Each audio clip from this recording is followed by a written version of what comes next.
आज से एयर में ये नहीं है, दही है। Download and subscribe to ETV Win.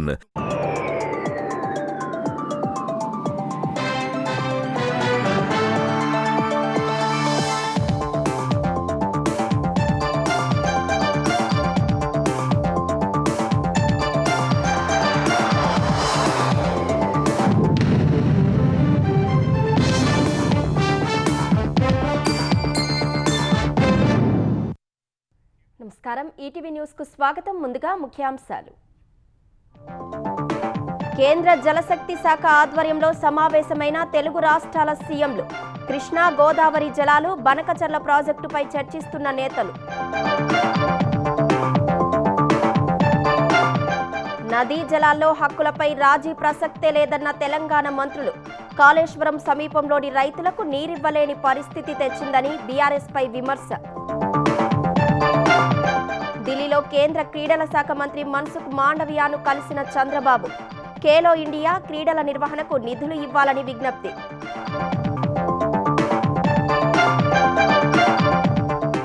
ఏపీలో రెడ్ బుక్ అమలవుతోందన్న జగన్. పోలీస్ అధికారులపైనే కేసులు పెట్టి వేధిస్తున్నారని ఆక్షేపణ. తిప్పికొట్టిన తెలుగుదేశం నేతలు. మహారాష్ట్ర పర్భణిలో దారుణం. అప్పుడే పుట్టిన బిడ్డను కదులుతున్న బస్సులో నుంచి విసిరేసిన కన్న తల్లి. అక్కడికక్కడే పసిబిడ్డ మృతి. నిన్నటి ఆయుధాలతో నేటి యుద్ధాలను గెలవలేమన్న సిడిఎస్. డ్రోన్లతో కలిగే సమతుల్యతను అర్థం చేసుకుని ముందుకు సాగాలని సూచన. రష్యాతో వ్యాపారం కొనసాగిస్తే 100% సుంకం. భారత్, చైనా, బ్రెజిల్లకు నాటో హెచ్చరిక. శాంతి చర్చలకు పుతిన్ను ఒప్పించాలని ఒత్తిడి.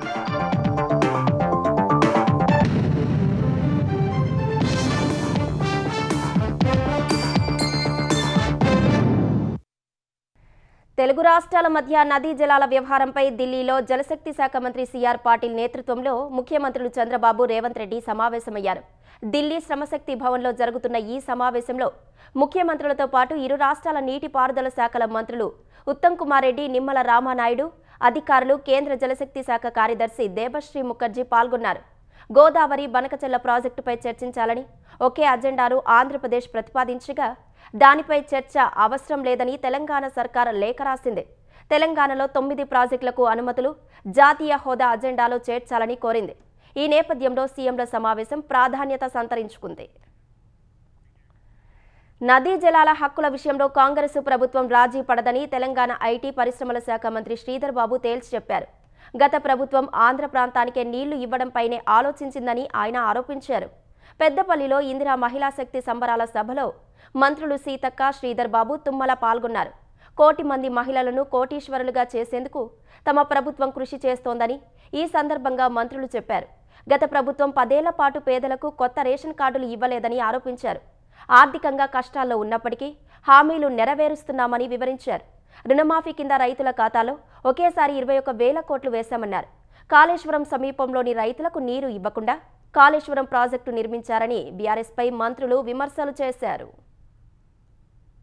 ఏదో విధంగా విమర్శ చేయాలని టీఆర్ఎస్ నాయకత్వం 10 సంవత్సరాల నుంచి ఆంధ్ర ప్రాంతాలకు నీరు అందియాలని ఆలోచన చేసిన ఆనాడున్న ముఖ్యమంత్రి గారు, ఆనాడున్న టీఆర్ఎస్ నాయకత్వం ఈరోజు వారు ఏది చేయనట్టు మాట్లాడుతూ ఉన్నారు. బంకచర్లకు సంబంధించి ఈరోజు ఎట్టి పరిస్థితుల్లో దాన్ని ఒప్పుకునేది లేదు. మనకు నీటికి సంబంధించి, నీటి అంశాలకు సంబంధించి, గోదావరి నది జలాలకు సంబంధించి ఈరోజు మన వాటా ఏ విధంగా ఉండాలో అంతవరకు వాటాని తప్పకుండా తీసుకుంటాం. ఈ ప్రాంతానికి సంబంధించిన నీరు ఇక్కడ అందిన తర్వాత మరి ఇతర ప్రాంతాలకు పోవటమో లేదో కేంద్ర ప్రభుత్వం నిర్ణయం. కూలిపోయిన డ్యాంలకు సంబంధించి ఈరోజు గొప్పగా మాట్లాడుతూ ఉన్నారు ఇక్కడ ఉన్న జిల్లా నాయకత్వం, రాష్ట్ర నాయకత్వం. దీనికి జవాబు చెప్పమని మేము డిమాండ్ చేస్తా ఉన్నాం. ఆనాడు లేని ఆరాటం ఈరోజు వచ్చింది వారికి. కృష్ణా గోదావరి నదుల నిండా నీళ్లు పారుతున్నప్పటికీ కాంగ్రెస్ ప్రభుత్వం వాటిని ఎత్తిపోయకుండా కక్షగట్టిందని బీఆర్ఎస్ కార్యనిర్వాహక అధ్యక్షుడు కేటీఆర్ మండిపడ్డారు. పల్లెల్లో సాగునీరు, పట్నంలో తాగునీరు లేవని ఆరోపించారు. నాడు ఇంటింటికి నల్లా నీళ్లు అయితే నేడు సాగు తాగునీళ్లు లేక జనం కన్నీళ్లు పెడుతున్నారని ఎక్స్ వేదికగా కేటీఆర్ ఆరోపించారు. కాళేశ్వరం గేట్లు తెరిచిపెట్టారని పాలమూరు రంగారెడ్డి పనులు పడావు పెట్టారని ధ్వజమెత్తారు. సర్కారు మోసానికి వెలవెలబోతున్న జలాశయాలు, చెరువులు, కుంటలు సాక్ష్యంగా నిలుస్తున్నాయన్నారు. వ్యవసాయానికే కాదు వ్యక్తిగత అవసరాలకు నీళ్లు లేవని విమర్శించారు. నీళ్లు కొనలేక, పాట్లు పడలేక ప్రజలు అవస్థలు పడుతున్నారని అన్నారు. కాంగ్రెస్ పాపం ప్రజలకు శాపమని కేటీఆర్ విమర్శించారు. రాజధాని అమరావతిలో అంతర్జాతీయ స్థాయి ప్రమాణాలతో బ్యాడ్మింటన్ శిక్షణా కేంద్రం ఏర్పాటుకు సహకరించాలని కేంద్ర క్రీడా శాఖ మంత్రి మన్సుఖ్ మాండవియాను సీఎం చంద్రబాబు కోరారు. ఢిల్లీలో మన్సుఖ్ మాండవియాతో సమావేశమైన Chandrababu Khelo India martial arts 2025ను ఏపీలో నిర్వహించేందుకు అవకాశం ఇవ్వడంపై ధన్యవాదాలు తెలిపారు. ఆ క్రీడల నిర్వహణకు 25 కోట్లు విడుదల చేయాలని కోరారు.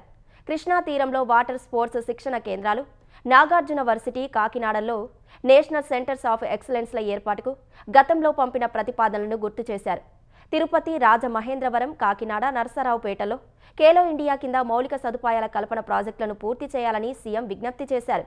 విజయవాడ ఇందిరాగాంధీ స్టేడియం అభివృద్ధికి 27 కోట్లు, గుంటూరు బీఆర్ స్టేడియంలో మల్టీ స్పోర్ట్స్ కాంప్లెక్స్ ఏర్పాటుకు 170 కోట్లు, వివిధ ప్రాంతాల్లో క్రీడల అభివృద్ధికి 341 కోట్లు మంజూరు చేయాలని కేంద్ర మంత్రికి చంద్రబాబు విజ్ఞప్తి చేశారు. మంగళగిరి నియోజకవర్గం పరిధిలో దీర్ఘకాలంగా వివిధ ప్రభుత్వ స్థలాల్లో నివాసముంటున్న మరో 2,000 మందికి ఆగస్టు నెలలో శాశ్వత ఇళ్ల పట్టాలు అందించాలని మంత్రి నారా లోకేష్ అధికారులను ఆదేశించారు. మంగళగిరి పరిధిలో చేపడుతున్న అభివృద్ధి పనులపై ఉండవల్లి నివాసంలో అధికారులతో లోకేష్ సమీక్ష నిర్వహించారు. గతంలో 3,000 మందికి సుమారు 1,000 కోట్ల విలువైన ఇళ్ల పట్టాలు అందజేశామని, ఆగస్టులో మరో 2,000 పట్టాలు ఇవ్వడానికి చర్యలు చేపట్టాలని సూచించారు. ఇల్లు లేని పేదల కోసం కొత్తగా టిట్కో గృహ సముదాయాల స్థల సేకరణ చేపట్టాలని ఆదేశించారు. మంగళగిరిలో ప్రస్తుత టిట్కో సముదాయం వద్ద పార్కు అభివృద్ధి చేయాలన్నారు. సిఎస్ఆర్ ప్రభుత్వ నిధులతో తలపెట్టిన 31 కమ్యూనిటీ హాళ్లు, 26 పార్కులు, శ్మశానాల పనులు త్వరగా పూర్తి చేయాలని నిర్దేశించారు. ప్రతిష్టాత్మకంగా చేపట్టిన నిడమర్రు మోడల్ స్కూల్ పునర్నిర్మాణ పనులను సెప్టెంబర్లోగా పూర్తి చేయాలని అధికారులను ఆదేశించారు. మంగళగిరి లక్ష్మీ నరసింహస్వామి దేవాలయ బృహత్తు ప్రణాళికను వేగవంతంగా పూర్తి చేసి త్వరలో పనులు ప్రారంభించాలని మంత్రి లోకేష్ సూచించారు. ఆంధ్రప్రదేశ్లో రెడ్ బుక్ రాజ్యాంగం నడుస్తోందని వైసీపీ అధ్యక్షుడు జగన్మోహన్ రెడ్డి ఆరోపించారు. చంద్రబాబు ప్రభుత్వం ఏడాది పాలనలో ప్రజలకు ఇచ్చిన ఏ హామీ నెరవేర్చలేదని ఆయన ఆరోపించారు. హామీలను గుర్తు చేసేందుకు తాము కార్యక్రమాలను నిర్వహిస్తే ఎదురు కేసులు పెడుతున్నారని ఆరోపించారు. ప్రతిపక్ష పార్టీని అణిచివేయడం ద్వారా ప్రజల గొంతును నొక్కాలని చూస్తున్నారని జగన్ వ్యాఖ్యానించారు. వైసీపీ హయాంలో పోలీసులు అత్యుత్తమ పనితీరు, సంస్కరణలతో పీపుల్స్ ఫ్రెండ్లీగా ఉండేవారని జగన్ అన్నారు. ఇప్పుడు డీజీ స్థాయి, ఎస్పీ స్థాయి అధికారులపై తప్పుడు కేసులు పెట్టి విచారణ పేరిట వేధిస్తున్నారని ఆయన ఆరోపించారు. ఇవన్నీ భరించలేకే యువ ఐపీఎస్ అధికారి సిద్ధార్థ కౌశల్ రాజీనామా చేసి వెళ్లిపోయారని చెప్పారు.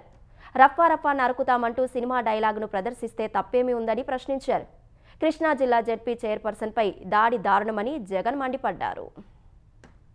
కృష్ణా జిల్లా పరిషత్ చైర్పర్సన్ నా సోదరి హారిక ఆమెను తిడుతూ, అనరాని మాటలు ఆమెను అంటూ, కారు అద్దాలు పగలు కొడుతూ, పక్కనున్న వాళ్ళను కొడుతూ పోలీసుల సమక్షంలో చేతిలో అధికారులు ఉన్నారు కదా అని చెప్పి, అధికారం ఉంది కదా అని చెప్పి చంద్రబాబు నాయుడు గారు ఏం చేస్తూ ఉన్నారు? మళ్ళీ మహానటి అని చెప్పి రివర్స్ ఆమెను అంటారు. గవర్నమెంట్ కార్ అది, డ్రైవర్ గవర్నమెంట్ కారులో గవర్నమెంట్ ఉద్యోగి తోలుతా ఉన్న కారులో వీళ్ళు వెనకాల సీట్లో కూర్చొని ఉంటారు. రాము గుద్దాడు అని చెప్పి కేసు, రాము మీద తప్పుడు కేసు. వైఎస్ఆర్ కాంగ్రెస్ పార్టీ అధ్యక్షుడి పైన అయినా సరే, మా పార్టీకి చెందిన గ్రామ స్థాయి నుంచి రాష్ట్ర స్థాయి వరకు ఉన్న నాయకుల పైన అయినా సరే, చివరకు సోషల్ మీడియా కార్యకర్తల పైన అయినా కూడా ఇవే తప్పుడు ఫిర్యాదులు, తప్పుడు వాంగ్మూలాలు, తప్పుడు సాక్ష్యాలతో కేసులు పెట్టడం. జగన్ మానవత్వం ఉన్న మనిషిలా వ్యవహరించడం లేదని ఏపీ హోంమంత్రి వంగలపూడి అనిత విమర్శించారు. ప్రసన్న కుమార్ రెడ్డి ఎమ్మెల్యే ప్రశాంతి రెడ్డిపై అనుచిత వ్యాఖ్యలు చేస్తే హైకోర్టు కూడా తప్పు పట్టిందని తెలిపారు. కానీ జగన్ ఒకరే సమర్థిస్తున్నారని తెలిపారు. సొంత చెల్లిపైనే తప్పుడు ప్రచారం చేసిన నీచ చరిత్ర జగన్ దని ధ్వజమెత్తారు. జగన్ ఒకసారి తలకాయ, మరోసారి మామిడికాయలు తొక్కించారని దుయ్యబట్టారు. రఫా రఫా నరుకుతామనడం తప్పు కాదన్న జగన్ వ్యాఖ్యలను ప్రజలు గమనించాలని అనిత కోరారు. మరోవైపు ధనుంజయ రెడ్డిని మచ్చలేని అధికారిగా జగన్ ప్రశంసించడం సిగ్గుచేటని ఎమ్మెల్యే కోటంరెడ్డి శ్రీధర్ రెడ్డి అన్నారు. ఈ మేరకు ఎక్స్లో స్పందించిన ఆయన ధనుంజయ రెడ్డిని వేధిస్తున్నారన్న జగన్ మాటలు వినడానికే కంపరంగా ఉందన్నారు. ఆంధ్రప్రదేశ్ను ఆటవిక రాజ్యం చేసిందే జగన్ అని కోటంరెడ్డి ఆరోపించారు. వైసీపీనే సైకో పార్టీగా గుర్తించి ప్రజలు జగన్కు బుద్ధి చెప్పారని తెలిపారు. 11 సీట్లకే పరిమితం చేసిన జగన్కు ఇంకా బుద్ధి రాలేదని కోటంరెడ్డి శ్రీధర్ రెడ్డి దుయ్యబట్టారు. అటు సినిమా డైలాగులు వాడడం తప్పు కాదని చెబుతున్న జగన్ హైకోర్టుకు వెళ్లి వివేకం సినిమాను ఎందుకు అడ్డుకున్నారని టీడీపీ పొలిట్ బ్యూరో సభ్యుడు నక్కా ఆనందబాబు ప్రశ్నించారు. వివేకం సినిమా వాళ్ళ బాబాయికి సంబంధించిన అంశాలు, వాళ్ళ బాబాయిని ఏ విధంగా గొడ్డలు పెట్టి నరికారు, ఏ విధంగా చిత్రీకరించారో దానిలో వాస్తవాలు చూపిస్తున్నారని చెప్పి భయంతో కోర్టుకు పోయి దాన్ని అడ్డుకున్నాడు. వదలండి, ఎందుకు అడ్డుకోవటం, ఎందుకు? ఏంది ప్రజలు చూస్తారుగా, సినిమాయే కాదు, వదిలిపెట్టరాదు. ఇవాళ సినిమాల్లో చూసిన సీన్లు బయట చేసి తప్పేందని మాట్లాడుతున్నాడు. అసలు ఇంత నిస్సిగ్గుగా మాట్లాడే, అసలు మామూలు సాధారణ ప్రజలు ఎవడన్నా మాట్లాడంటే అర్థం ఉందండి. ముఖ్యమంత్రిగా సాక్షాత్తు పనిచేసినటువంటి వ్యక్తి నిస్సిగ్గుగా మాట్లాడటం అనేది చాలా బాధాకరం. ప్రజలు చీకొడతారు ఇతను అందరూ కూడా. అది చూస్తే మాత్రం సినిమాలో చేసిన బయట చేస్తే తప్పు లేదని ఒక మాట చెప్పాడంటే ఎంతకంటే పనికి మాలినాడు ఎవడు ఉండడు ఈ సమాజంలో. నిన్నటి ఆయుధాలతో ఇవాల్టి యుద్ధాన్ని గెలవలేమని భారత chief of defence staff general Anil Chauhan అన్నారు. ప్రపంచవ్యాప్తంగా ఇటీవలే జరిగిన యుద్ధాల్లో డ్రోన్లు విస్తృత పాత్ర పోషించాయని గుర్తు చేశారు. తక్కువ పరిమాణం, ధర వంటి కారణాలతో యుద్ధ రంగంలో వ్యూహాత్మక సమతుల్యతను డ్రోన్లు అసమానంగా మార్చాయని జనరల్ అనిల్ చౌహాన్ వివరించారు. మానిక్షా సెంటర్లో జరిగిన ఓ కార్యక్రమంలో మాట్లాడిన సిడిఎస్ ఆపరేషన్ సింధూర్లో స్వదేశీ యుఎస్, సియుఎస్ వ్యవస్థలు ఎంతటి కీలకంగా వ్యవహరించగలవో నిరూపితమైందన్నారు. పాకిస్తాన్ కూడా భారీగా నిరాయుధ డ్రోన్లు, లూయిటర్ మందుగుండుతో దాడులకు దిగిందన్న సిడిఎస్ వాటన్నింటినీ కైనటిక్, నాన్ కైనటిక్ వ్యవస్థలతో ధ్వంసం చేసినట్టు చెప్పారు. అందులో చాలా వరకు చెక్కు చెదరకుండా ఉన్నాయని, తిరిగి వాటిని ఉపయోగించుకోవచ్చని జనరల్ చౌహాన్ వివరించారు. అయితే మానవరహిత వైమానిక వ్యవస్థ స్వావలంబన అత్యవసరమన్న సిడిఎస్ అందుకు దిగుమతులపై ఆధారపడడం కూడా సరికాదన్నారు. విదేశీ సాంకేతికతపై ఆధారపడితే సైన్యం సంసిద్ధత బలహీనమవుతుందని జనరల్ చౌహాన్ వివరించారు. During Operation Sindoor on 10th of May, Pakistan had used unarmed drones and loiter ammunitions. None of them actually could inflict any damage to Indian military or civilian infrastructure. Most of them were neutralized through a combination of kinetic and non-kinetic means, and some of them in fact could be recovered in almost intact conditions. We need to focus on combat in future in this particular lower airspace. Actually, drones are a proven reality. We know that their widespread utility in recent conflicts demonstrate how drones can shift tactical balance disproportionately to their size or price. Pahalgam ఉగ్రదాడి తర్వాత పాకిస్తాన్తో సరిహద్దు PoK వద్ద నియంత్రణ రేఖ వెంబడి అదనపు బలగాలను మోహరిస్తున్న సైన్యం అధునాతన అపాచీ హెలికాప్టర్ల స్క్వాడ్రన్ను మోహరించేందుకు సిద్ధమైంది. ఈ నెల 21న అమెరికా నుంచి 2వ విడత కింద అందే 3 ట్యాంక్ ఇన్ ఎయిర్గా పిలిచే అపాచీ హెలికాప్టర్లను హిండన్ ఎయిర్ బేస్లో మోహరించనుంది. AH-64E పేరుతో పిలిచే సరికొత్త అపాచీ హెలికాప్టర్ల మోహరింపుతో పాక్తో సరిహద్దులు శత్రు దుర్భేద్యంగా మారనున్నాయి. 15 నెలల క్రితం సైన్యానికి తొలి దశ అపాచీ హెలికాప్టర్లు అందగా జోధ్పూర్లో మోహరించారు. 2 స్క్వాడ్రన్లను ఇప్పటికే పఠాన్కోట్, జోర్హాట్లో మోహరించారు. 2015లో 22 అపాచీ చాపర్ల కోసం అమెరికాతో ఒప్పందం చేసుకోగా 2020 జూలైలో వైమానిక దళానికి అందాయి. తర్వాత 2021లో $600 మిలియన్ 6 అపాచీ హెలికాప్టర్ల కొనుగోలుకు ఒప్పందం జరిగింది. ఈ 6ంటిని 2024 మే, జూన్ నెలల్లో ఇవ్వాల్సి ఉన్నప్పటికీ ఆలస్యమైంది.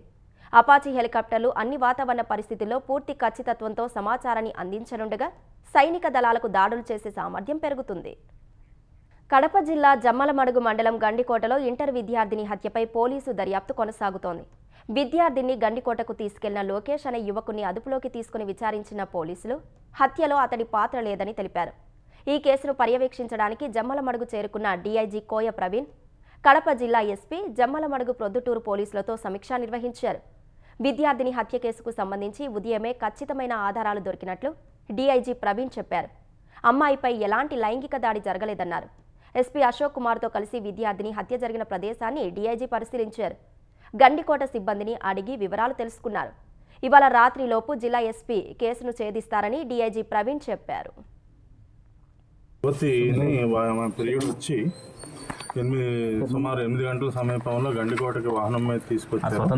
ప్రైవేట్ లాడ్జ్లో 2 గంటలు ఇద్దరు గడిపారు. గడిపిన తర్వాత గండికోట గుమ్మం దగ్గరలో, కోట గుమ్మం దగ్గరలో 10 గంటల 40 నిమిషాలకి విడిచిపెట్టి ఆయన ఆ పీరియడ్ వెళ్ళిపోవడం జరిగింది. నిన్న ప్రొద్దుట ఆమె శవం అయి మనకి ఇక్కడ ఈ రంగనాథ స్వామి ఆలయం వెనక భాగంలో ఆమె శవం పడి ఉండటం, దీనికి సంబంధించి మనకి కీలకమైన క్లూలు ఈరోజు ఉదయం మనకు లభించడం జరిగింది.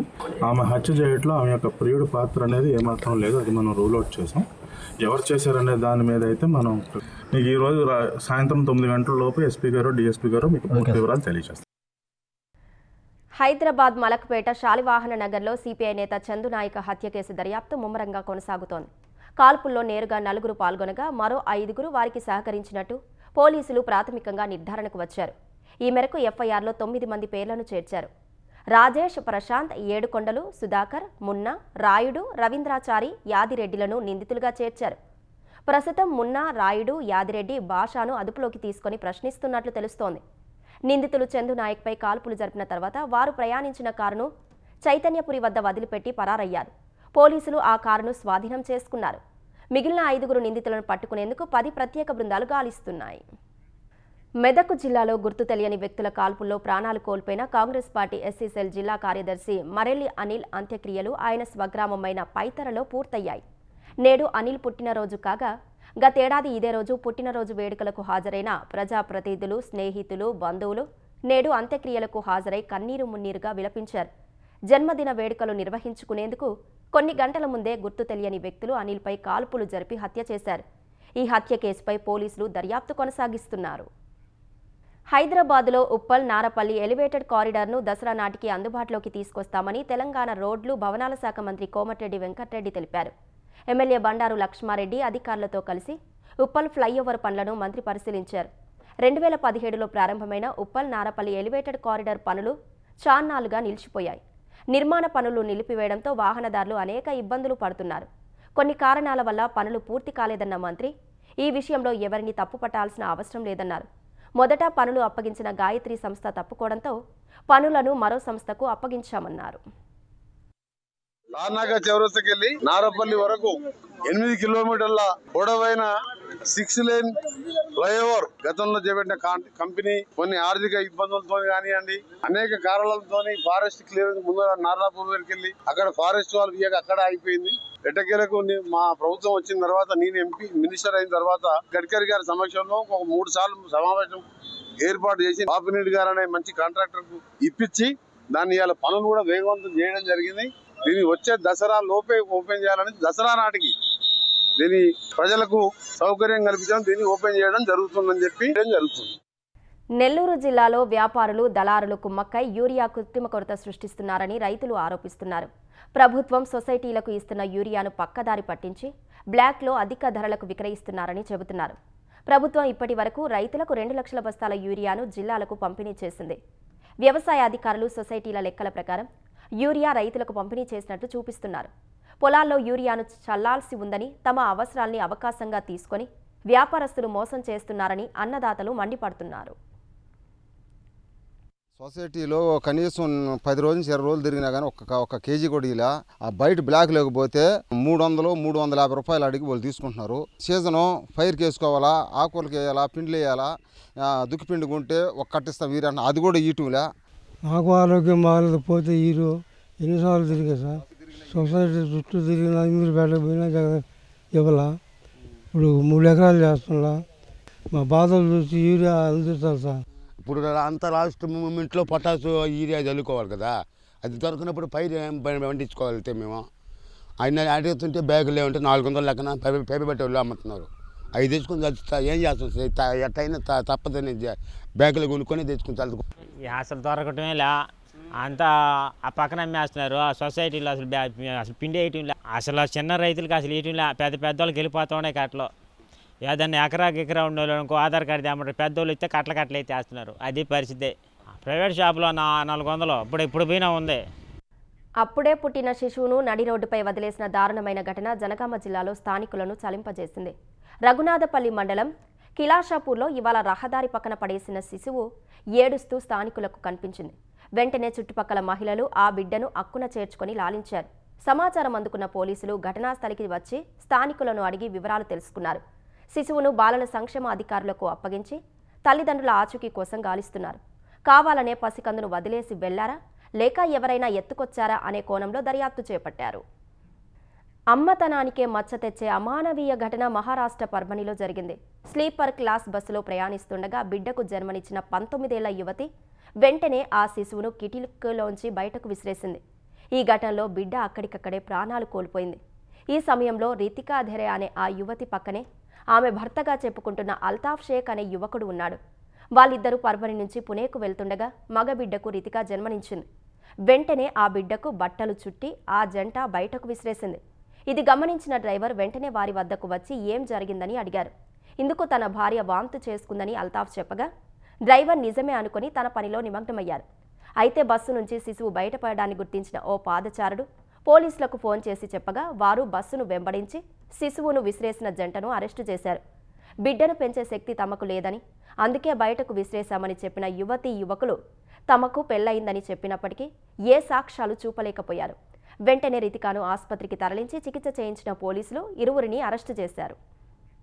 రష్యాతో వ్యాపారం కొనసాగిస్తే 100% సుంకం విధిస్తామని భారత్, చైనా, బ్రెజిల్ దేశాలను నాటో హెచ్చరించింది.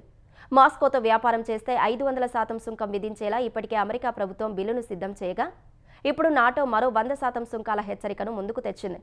భారత్, చైనా, బ్రెజిల్ రష్యా నుంచి చమురు, గ్యాస్ కొనుగోలు చేస్తే తీవ్రంగా పరిగణిస్తామని అమెరికా సెనేటర్లతో భేటీ తర్వాత నాటో సెక్రటరీ జనరల్ మార్క్ రుట్టే హెచ్చరించారు. ఆ దేశాలను తమ చర్యలు తీవ్రంగా దెబ్బతీస్తాయని పేర్కొన్నారు. వ్లాదిమిర్ పుతిన్ను ఉద్దేశిస్తూ మాస్కోలోని ఆ వ్యక్తి శాంతి చర్చలకు రాకపోతే పరిస్థితి తీవ్రంగా ఉంటుందన్నారు. వెంటనే పుతిన్కు ఫోన్ చేసి శాంతి చర్చలను సీరియస్గా తీసుకునే విధంగా ఒత్తిడి చేయాలని చైనా, భారత్, బ్రెజిల్లకు నాటో సూచించింది. లేదంటే ఆ 3 దేశాలకు భారీ ఎదురుదెబ్బలు తప్పవని తేల్చి చెప్పింది. ఉక్రెయిన్కు గగనతల రక్షణ వ్యవస్థలే కాకుండా క్షిపణులను భారీగా సరఫరా చేయాలని అమెరికా అధ్యక్షుడు డొనాల్డ్ ట్రంప్ నిర్ణయించినట్టు నాటో పేర్కొంది. గల్వాన్ ఘర్షణ తర్వాత భారత్, చైనా మధ్య దెబ్బతిన్న దౌత్య సంబంధాల పునరుద్ధరణలో భాగంగా ఓ కీలక పరిణామం చోటు చేసుకోనుంది. వచ్చే నెలలో జరిగే షాంఘై సహకార సంస్థ SCO శిఖరాగ్ర సమావేశంలో పాల్గొనేందుకు ప్రధాని మోదీ చైనా పర్యటనకు వెళ్లనున్నట్లు తెలుస్తోంది. అయితే ఈ పర్యటనపై అధికారిక ప్రకటన వెలువడాల్సి ఉంది. ఆగస్టు 31, సెప్టెంబర్ 1 తేదీలో తియాన్జిన్ వేదికగా SCO శిఖరాగ్ర సదస్సు జరగనుంది. ఈ సందర్భంగా చైనా అధ్యక్షుడు జిన్ పింగ్తో ప్రధాని మోదీ భేటీ అయ్యే అవకాశం ఉన్నట్లు తెలుస్తోంది. గతేడాది రష్యాలో జరిగిన బ్రిక్స్ శిఖరాగ్ర సమావేశాల్లో ఇరువురు నేతలు చివరిసారిగా కలుసుకున్నారు. 2020 తర్వాత ప్రధాని మోదీ చైనా పర్యటనకు వెళ్లడం ఇదే ప్రథమం కానుంది. 5 ఏళ్ల క్రితం గల్వాన్ లోయలో ఇరు దేశాల మధ్య సైనిక ఘర్షణతో దెబ్బతిన్న సంబంధాలను పునరుద్ధరించే దిశగా చర్చలు జరుగుతున్న నేపథ్యంలో ప్రధాని మోదీ చైనా పర్యటనకు సిద్ధమైనట్లు తెలుస్తోంది. ఒడిశాలో బోధనా సిబ్బంది వేధింపులకు తాళలేక విద్యార్థిని ఆత్మహత్యకు పాల్పడిన ఘటనపై పలు విద్యార్థి సంఘాలు, రాజకీయ పార్టీలు పెద్ద ఎత్తున ఆందోళన కార్యక్రమాలు చేపట్టాయి. నిందితులను కఠినంగా శిక్షించాలంటూ బాలాసోర్లో బంద్కు పిలుపునివ్వగా స్కూళ్లు, కాలేజీలు, మార్కెట్లను మూసివేశారు. ఒడిశా అసెంబ్లీ ఎదుట వందలాది నిరసనకారులు ఆందోళనకు దిగారు. ప్రభుత్వ వ్యతిరేక నినాదాలు చేశారు. ఈ ఘటనపై న్యాయ విచారణకు ఆదేశించాలని డిమాండ్ చేశారు. రంగంలోకి దిగిన పోలీసులు ఆందోళనకారులను చెదరగొట్టేందుకు జల ఫిరంగులు, బాష్పవాయు గోళాలు ప్రయోగించగా ఉద్రిక్త పరిస్థితులు తలెత్తాయి. బాలాసోర్లోని జాతీయ రహదారులను బీజేడీ కార్యకర్తలు దిగ్బంధించారు. అమెరికాలోని ఈశాన్య ప్రాంతాలను వరదలు అతలాకుతలం చేస్తున్నాయి. ఆకస్మిక వరదలు ముంచెత్తడంతో న్యూయార్క్, న్యూజెర్సీ, పెన్సిల్వేనియాలోని పలు ప్రాంతాలు జలమయమయ్యాయి. రోడ్లపైకి వరద నీరు వచ్చి చేరగా వాహనాల రాకపోకలకు తీవ్ర అంతరాయం ఏర్పడింది. భారీ వరదలకు న్యూజెర్సీలోని ఓ వాహనం కొట్టుకుపోగా అందులో 2 ప్రాణాలు కోల్పోయినట్లు అధికారులు వెల్లడించారు. సబ్వే లైన్లను కూడా మూసివేశారు. న్యూజెర్సీ, పెన్సిల్వేనియాలో పలు విమానాల రాకపోకలు నిలిచిపోయాయి. నెవార్క్ లిబర్టీ ఎయిర్పోర్ట్లోనే సుమారు 159 విమానాలు రద్దయినట్లు అధికారులు వెల్లడించారు. భారీ వర్షాల వల్ల న్యూజెర్సీ గవర్నర్ ఫిల్ మర్ఫీ రాష్ట్రంలో అత్యవసర పరిస్థితిని ప్రకటించారు. ప్రజలు ఇళ్లల్లోనే ఉండాలని, అనవసర ప్రయాణాలు చేయవద్దని సూచించారు. ముఖ్యాంశాలు మరోసారి. కేంద్ర జలశక్తి శాఖ ఆధ్వర్యంలో సమావేశమైన తెలుగు రాష్ట్రాల సీఎంలు. కృష్ణా, గోదావరి జలాలు, బనకచెర్ల ప్రాజెక్టుపై చర్చిస్తున్న నేతలు. నదీ జలాల్లో హక్కులపై రాజీ ప్రసక్తే లేదన్న తెలంగాణ మంత్రులు. కాళేశ్వరం సమీపంలోని రైతులకు నీరివ్వలేని పరిస్థితి తెచ్చిందని బీఆర్ఎస్ పై విమర్శ. ఢిల్లీలో కేంద్ర క్రీడల శాఖ మంత్రి మన్సుఖ్ మాండవియాను కలిసిన చంద్రబాబు. ఖేలో ఇండియా క్రీడల నిర్వహణకు నిధులు ఇవ్వాలని విజ్ఞప్తి.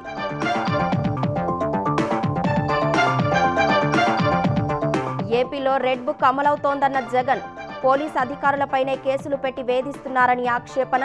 తిప్పికొట్టిన తెలుగుదేశం నేతలు.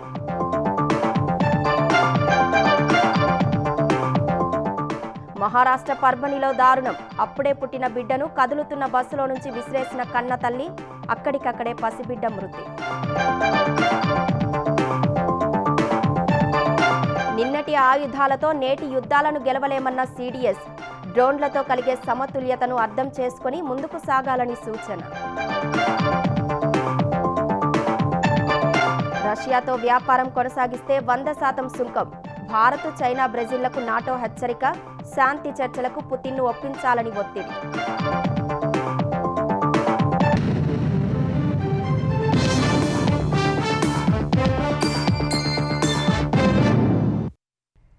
ఈటీవీ న్యూస్ సమాప్తం. నమస్కారం.